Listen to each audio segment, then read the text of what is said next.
Under settler colonialism, Indigenous women's bodies are literally products for the consumption of settlers.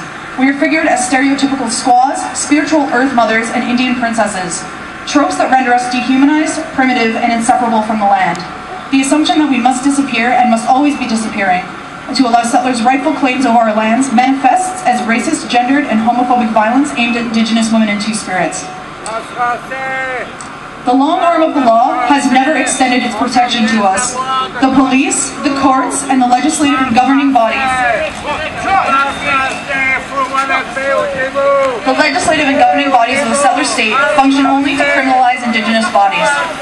From Indian agents in the RCMP to the SPVM and the SQ, the project of the courts has always been to solve the Indian problem, disappearing us behind bars and on cold winter highways, and by silencing us with racist laws conflated under the logics of colonialism and capitalism. And Indigenous peoples are further devalued, even as our lands and sovereignty continue to be violated in without progress.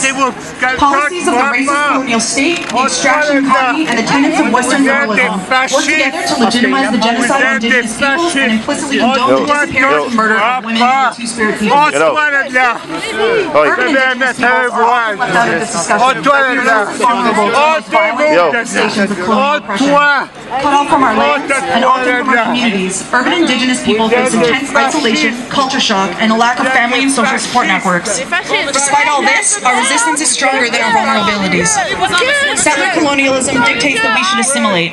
Instead, we are infiltrating the system, siphoning and redirecting resources and materials to our relatives fighting on the land, making and taking space, organizing our own classes, workshops, skill shares, childcare, programming, creating and distributing our own art and media, building strong